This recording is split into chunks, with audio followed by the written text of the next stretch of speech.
Hello guys and welcome to a brand new video coding C. In this video we'll make a basic 2D platformer movement. So let's set up the scene first. Let's remove the camera script and set its position and rotation to what I'm putting right now. And as you can see, it looks like a platformer from now, but we need the player. So let's click over here.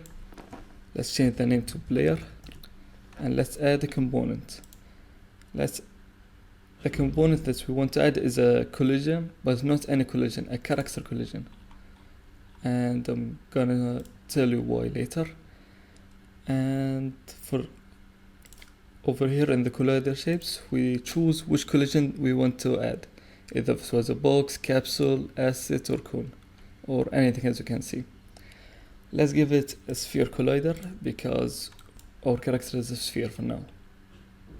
So let's go over here in the grid gizmos and let's check the physics. And now as you can see, we can see the collision for the character. But this collision is useless because the ground doesn't have a collision and the player will fall down. So we have to add a static collider. And now, just like the player, we add the collider shape. This one will be either an infinite plane, which will be infinite, or we can add a box and set its size in the Y to 0 and the size in the X and Z to 10. Alright, now we can start with the scripts. Let's add an asset, a script asset. We're gonna add a signing script. We're gonna call it movement script.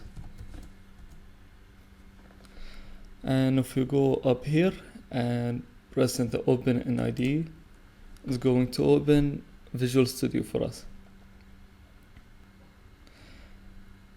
Okay, now that the script has opened the Visual Studio, let's add a public variable.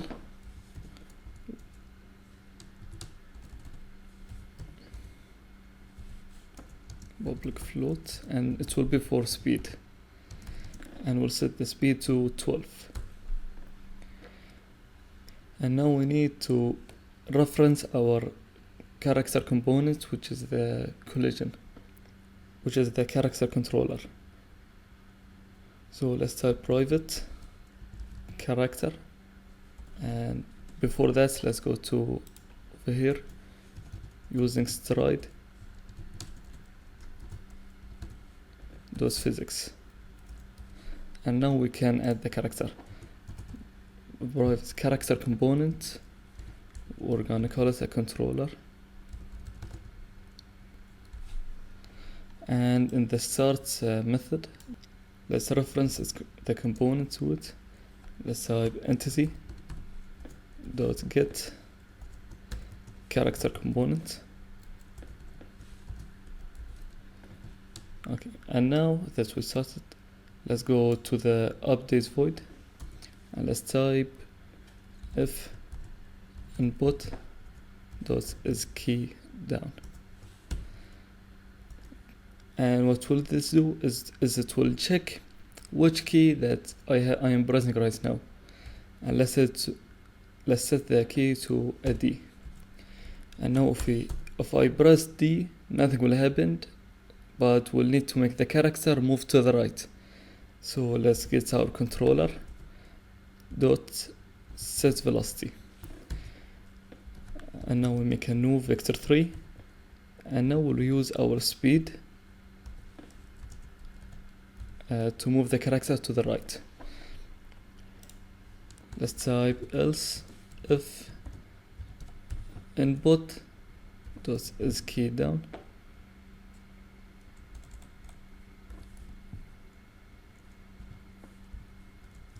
and we'll do the same thing for the A, with only one different thing. The speed will be negative. And right now if we run the game,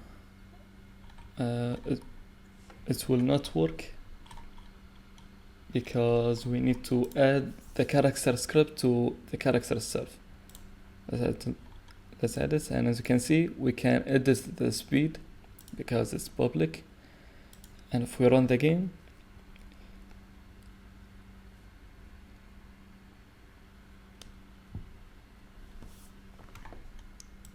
okay, if I press the D key, or okay, there is a problem. I forgot to add a final else statement, and if I was not pressing D or A, it will set the controller set velocity to 0.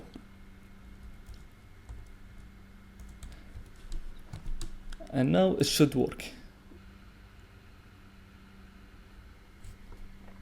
Okay, as you can see, I'm pressing the A key and it goes left. I press the D, it goes right. And if I'm not pressing anything, it doesn't go anywhere.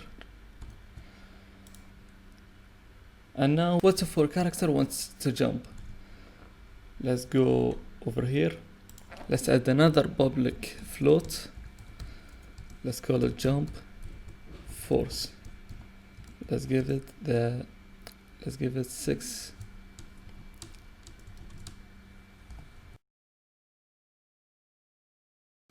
And now let's go to the update method, and just like the movement, we'll type if elbows dot is key down,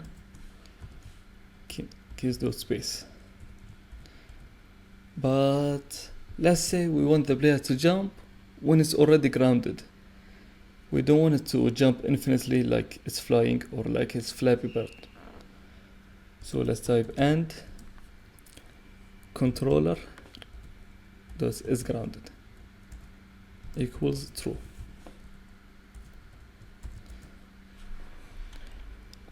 Now what will this do is it will check if the player is pressing space or if the key is down, and it will check if the controller is grounded. If it was grounded and I was pressing the space key, then we need to set it to jump. So controller dot jump.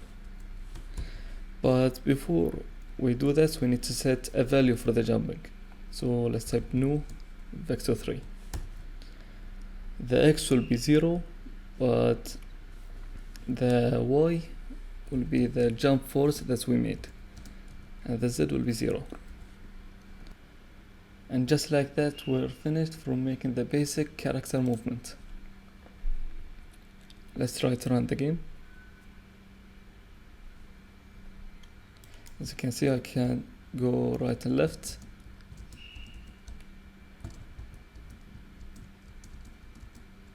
And there is a problem.